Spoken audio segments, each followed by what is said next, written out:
Hey everyone, welcome back to the deep dive. We all want to understand things really well, right? Who's got time for information overload? Not us. So today we're tackling those big ideas behind how we learn languages and how we can teach them effectively. Sounds good to me. Our guide for this deep dive, the book Teaching by Principles, an interactive approach to language pedagogy. Oh, yeah. I've heard good things about that one. Yeah, it's supposed to be great, and it's all about giving you those aha moments, the core concepts, the nuggets of wisdom without getting lost in the weeds. I like it. Straight to the good stuff. Exactly. And what I find fascinating is that teaching a language isn't just about tossing out random activities. Right. It's not just fun and games, though. Those can definitely have a place. Yeah, for sure. But this book is really about those solid principles behind successful learning. And what's really cool is that these principles are backed by serious research. We're talking linguistics, psychology, education, the real deal. So these aren't just like opinions, right? Definitely not. They're informed guidelines based on what we know about how our brains work and how people learn best. Okay, so there's a lot more to it than meets the eye. And as you can see from the outline, we're going to dig into 12 of these key ideas. Let's get started. Okay, so the book's title emphasizes an interactive approach. What's the significance of that? How does that play into these principles? Oh, the interactivity piece is huge. These principles aren't meant to just be theoretical concepts, gathering dust on a shelf. Right, it's one thing to read about it, but another to actually put it into practice. Exactly. And the book really emphasizes that active engagement is what makes these principles truly effective. So what does that look like in practice? It can take many forms. It could be you interacting with the language itself, listening, speaking, reading, writing, or it could be interacting with other learners, collaborating and practicing together. Oh, so like study groups and language partners, that kind of thing? Yeah, absolutely. Or even just the dynamic between a teacher and student. That back and forth is crucial. Got it. So it's not just about passively absorbing information. No way. It's about actively using the language and engaging with it in a meaningful way. That makes total sense. It's like you can read a cookbook cover to cover, but you won't truly learn how to cook until you get in the kitchen and actually start chopping, mixing, and cooking. Perfect analogy. All right. Now, for our listeners out there, a big concern is getting the information without feeling overwhelmed. How do these principles address that? How do they keep the individual learner in mind? That's such a great question. And it gets right to the heart of one of the most fundamental principles, learner-centered instruction. Okay, so what exactly does learner-centered mean? It basically means recognizing that every learner is unique. Everyone comes to language learning with a different background, different motivations, different strengths and weaknesses, and different learning styles. Right, like some people are visual learners, some are more auditory, and so on. Exactly. And learner-centered instruction takes all of that into account. Okay, so how does that translate into how a language is taught? Well, instead of using a one-size-fits-all approach, learner-centered teachers will try to tailor their teaching methods and materials to meet the specific needs of their students. So more personalized learning, basically. You got it. And this can make a huge difference, especially for learners who feel overwhelmed by traditional language classes. I can see how that would be a lot less intimidating and a lot more engaging. For sure. And when you feel like your individual needs are being met, you're much more likely to stay motivated and make progress. It makes perfect sense. Okay, now the book talks about a set of cognitive principles. What are these cognitive principles all about? Cognitive principles are all about how our brains process information, specifically in the context of language learning. It dives into the mental processes at play. Okay, interesting. So what are some of the most important cognitive principles we should know about? Let's start with automaticity. It's this really fascinating idea. Okay, what is it? So the idea is that with enough practice, using the language should become automatic, just like, breathing or walking. So you don't have to think about it consciously. Exactly. You don't want to have to consciously think about every single word and grammar rule when you're trying to have a conversation. Yeah, that would be exhausting. Right. So the more automatic the basics become, the more mental energy you have, free to focus on understanding and expressing more complex ideas. Okay, I'm starting to see how this all fits together. It's like when you first learn to drive a car. At first, you're thinking about every little thing, the clutch, the gears, checking your mirrors. But after a while, it all becomes second nature. Exactly. And you want that same effortless feeling with language. It makes perfect sense. So what's another key cognitive principle we should know about? Okay, let's talk about meaningful learning. Meaningful learning. What does that mean? This principle emphasizes that we learn and remember things much better when we can connect them to something we already know, something we've experienced, or something that has real-world relevance for us. Okay, so it's not just about memorizing random facts. No, rote memorization is much less effective, Hmm. especially with language. Yeah, that's why those long vocabulary lists never seem to stick. Right. But if you learn words and phrases within a context that's meaningful to you, within a topic you're actually interested in, it's much more likely to stay with you. Absolutely. If I'm trying to learn Italian and I'm memorizing vocabulary related to cooking, which I love, those words are going to be way easier to remember than some random list of adjectives. Exactly. It's about making those connections. Makes sense. Now, what about motivation? That seems like it plays a huge role in language learning, right? It's absolutely crucial. And the book really emphasizes the principle of anticipation of reward. Okay, anticipation of reward. I'm intrigued. Tell me more. Basically, we're all wired to be more engaged when we expect a positive outcome. It's just human nature. Sure, we all like to see results. So how does that apply to language learning? In language learning, that reward could be anything from getting a good grade on a test to the satisfaction of finally being able to have a conversation with a native speaker. I get it. So recognizing and leveraging that anticipation of reward can actually help people learn more effectively. Exactly. If you can tap into that sense of what's in it for me, and if learners can see the light at the end of the tunnel, they're much more likely to put in the effort. Okay, I'm with you. And I see there's another principle here that's related to motivation, intrinsic motivation. How is that different from anticipation of reward? That's a really important distinction. While anticipation of reward often involves external factors, intrinsic motivation is all about that internal drive. It's about having a genuine interest in the language itself or in the process of learning. So you're learning for the love of learning. Exactly. When you're intrinsically motivated, you're learning because you want to, not just because you have to. And that probably makes a big difference, right? Absolutely. This kind of internal motivation often leads to much deeper and more sustained learning. It makes sense. If you enjoy something, you're much more likely to stick with it. Right. It's that natural curiosity, that sense of wonder and excitement that keeps you coming back for more. I can definitely relate to that. When I'm learning about something I'm genuinely interested in, it feels like play, not work. Exactly. Okay, we have one more cognitive principle listed here. Strategic investment. What does that one entail? The strategic investment principle is all about recognizing that you, as the learner, play an active role in your own success. Okay, so it's not just about showing up to class and hoping for the best. No, it's about consciously employing different strategies to enhance your learning. So what are some examples of that? Oh, there are lots of strategies learners can use. It could involve things like actively practicing new vocabulary, seeking out opportunities to speak the language, maybe joining a conversation group, or identifying your weaknesses and focusing on them. So it's about being proactive. Exactly. It's about taking ownership of your learning journey and figuring out what works best for you. That's great advice, and it really empowers the learner, right? Absolutely. It's about recognizing that you're not just a passive recipient of information. You have the power to shape your own learning experience. That's a really empowering message. Okay, now let's shift gears a bit and talk about what the book calls effective principles. Sure. These seem to deal more with our feelings and emotions in language learning. Exactly. Effective principles acknowledge that our emotional state has a huge impact on how well we learn a language. That makes sense. If you're feeling stressed or anxious, it's going to be harder to focus. Right. So one of the first effective principles discussed is the language ego principle. Okay, language ego. I've never heard that term before. What does it mean?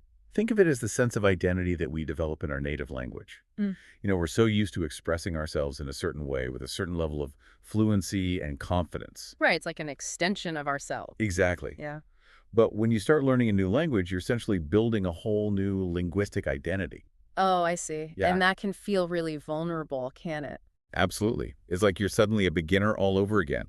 You might feel awkward, make mistakes, and struggle to express yourself the way you want to. Yeah, that totally resonates with me. I remember feeling so self-conscious when I first started learning Spanish. It was like I wasn't really myself. Exactly. And that's where the language ego principle comes in. Okay, so how does it help? This principle highlights how important it is to create a supportive and low-pressure learning environment where students feel safe to experiment and make mistakes without feeling judged or embarrassed. Yeah, that makes a lot of sense. If you're constantly worried about getting things wrong, it's going to be really hard to relax and learn. Right. And teachers who understand the language ego principle will often use activities that encourage students to take risks and have fun with the language without the fear of making mistakes. That sounds like a much more enjoyable way to learn. Definitely. And it actually leads to better results in the long run. Okay, that makes sense. Now, I noticed that the next effective principle listed is self-confidence. How does that tie into the language ego idea? They're very closely linked. The more confident you feel in your ability to learn and use the language, the less fragile your language ego will be. Yeah, if you believe in yourself, you're less likely to let a few mistakes get you down. Exactly. And it creates a positive cycle. Small successes build confidence, which encourages you to take more risks and practice more, which leads to even more success. Oh, so it's all about building that momentum. Exactly. And good teachers will nurture that self-confidence by providing opportunities for students to experience those early successes and by offering encouraging feedback. That's so important. A little bit of encouragement can go a long way. And speaking of taking chances, there's also a principle here about risk-taking, right? That's right. The risk-taking principle acknowledges that making mistakes is an essential part of language learning. Yeah, you're not going to get it perfect right away. Exactly. You have to be willing to try out new words and phrases, even if you're not 100% sure you're using them correctly. But for a lot of people, that fear of making a mistake can be really paralyzing. I know, I've definitely been there. But good teachers can help learners overcome this fear by creating a classroom atmosphere where errors are seen as opportunities for learning, not as failures to be ashamed of. So it's about shifting that mindset, right? Exactly. Instead of seeing mistakes as something negative, you start to see them as valuable feedback that can help you improve. And that's a much healthier way to approach language learning. Okay, we have one more effective principle to discuss. Language-culture connection. What's the connection there? Oh, this is a really important one. The language-culture connection principle highlights the fact that when you learn a language, you're not just learning words and grammar rules, you're also gaining a deeper understanding of the culture that that language represents. That's interesting. I guess it's hard to separate the two, isn't it? Exactly. Language and culture are deeply intertwined. So what are some examples of that connection? Well, think about idioms and expressions. They often reflect the values and beliefs of a particular culture. Right, like the English expression to kill two birds with one stone. That reflects a certain cultural emphasis on efficiency, right? Exactly. And learning about these cultural nuances can make the language come alive in a whole new way. I can see how that would make language learning much more engaging and meaningful. Absolutely. It's about understanding not just what people are saying, but also why they say it that way and what it means in their cultural context. Okay, we've talked about how we think and how we feel. Now let's dive into the linguistic principles, the actual workings of language itself. All right, let's get into the nitty-gritty of linguistics. Perfect. So what's the first linguistic principle on our list? The first one is the native language effect. This principle is all about recognizing that your first language inevitably influences how you learn a second language. Okay, so how does that work in practice? Sometimes, your native language can actually help you. If there are similar words or grammatical structures, you might pick up those aspects of the new language more easily. Right, like Spanish and Italian share a lot of similarities. Exactly. But sometimes, your native language can create challenges, especially if the new language does things very differently. I definitely experienced that learning Spanish. The word order in Spanish is totally different from English, and I kept getting tripped up because I would default back to English sentence structure. I can relate. It's those subtle differences that can really throw you off. For sure. So how can understanding the native language effect principle help teachers? It helps them to anticipate potential areas of difficulty for their students, and it allows them to tailor their instruction to address those specific challenges. Makes sense. All right, what's the next linguistic principle we need to know about? Okay, let's talk about interlanguage. Interlanguage. What's that? It's a really fascinating concept that's central to understanding how language learning actually works. Okay, tell me more. Basically, the interlanguage principle recognizes that as you learn a new language, you develop your own unique language system. It's not quite your first language and not quite the target language. It's like a bridge between the two. Interesting. So it's like a learner's own personal version of the language. You got it. And what's really cool is that this interlanguage follows its own set of rules and patterns.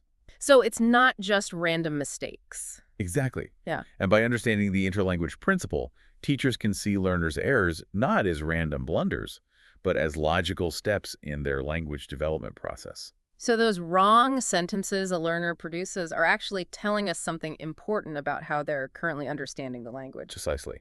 And that's really valuable information for a teacher. It helps them to provide more targeted and effective feedback. That's so cool. It's like those errors are clues to how the learner's brain is processing the new language. You got it. It's like a window into their thought process. That's amazing. Okay, we have one more linguistic principle on our list.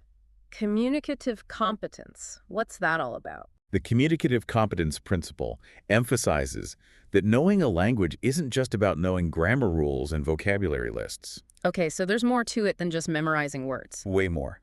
It's about being able to use the language effectively and appropriately in real-life situations. So being able to hold a conversation, understand what people are saying, express your own ideas. Exactly. And it goes even deeper than that. Okay, how so?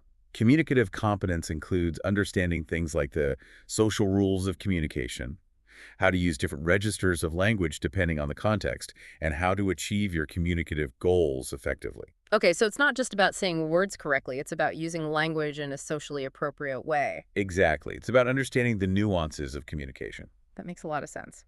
Okay, so we've covered a lot of ground here. We've talked about cognitive principles, affective principles, and linguistic principles. How do all of these principles actually play out in a real-world language learning setting? Well, think of these principles as a toolkit for teachers and learners. Okay, a toolkit. I like that analogy. So understanding these principles can help teachers to make more informed decisions about how to teach. It can help them to design lessons that are engaging, effective, and tailored to the needs of their students. Right, so it's not just about randomly choosing activities or teaching methods. Exactly. These principles provide a framework for making those pedagogical choices. Okay, so can you give me some concrete examples of how these principles might be applied in a classroom? Sure. Let's say a teacher is designing a lesson on verb conjugations. Okay, verb conjugations, one of the most challenging parts of learning a new language. I know, right? But if the teacher understands the automaticity principle, they might include activities that really push for fluency and rapid recall, even if it means students make a few more errors in the beginning. Okay, so pushing for that automatic response even if it's not perfect at first? Exactly. The idea is that over time, with enough practice, those conjugations will become second nature. Got it. And how about an example for the affective principles? Sure. Let's say a teacher is aware of the language ego principle. Okay, that fragile sense of self when you're first learning a language. Exactly. That teacher will likely choose activities that are low pressure and fun, where students feel comfortable participating and taking risks without the fear of being judged harshly for mistakes. Makes sense. It's about creating a safe space for learners to experiment and grow. Absolutely. This deep dive has been really insightful. It's clear that there's so much more to language teaching and learning than just memorizing words and grammar rules. I agree. It's a complex process that involves our thoughts, our feelings, and our understanding of how language actually works. And as we've discussed, these principles aren't just for language teachers, right? No way. They're valuable insights for anyone who wants to understand how people learn best. These ideas can be applied to learning any new skill, whether it's playing an instrument, learning to code, or mastering a new sport.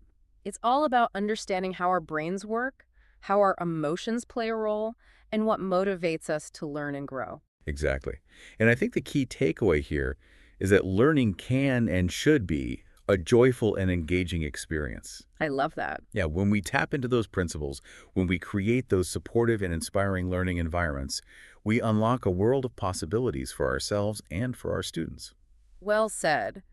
And for you, our listener, I'd love for you to take a moment to reflect on your own experiences as a learner. Yeah, think about times when you felt that sense of excitement and wonder when you were learning something new. Have you ever felt the vulnerability of that language ego, or maybe experienced the power of intrinsic motivation? Or maybe even the frustration of not having the right learning strategies in place. All great points to ponder. Absolutely. And as you continue on your learning journey, remember that understanding these principles can empower you to become a more effective learner and to appreciate the incredible complexity and beauty of the human learning process. That's a perfect note to end on. Thanks for joining us on the deep dive. My pleasure. Always happy to chat about language and learning. Until next time, keep diving deep.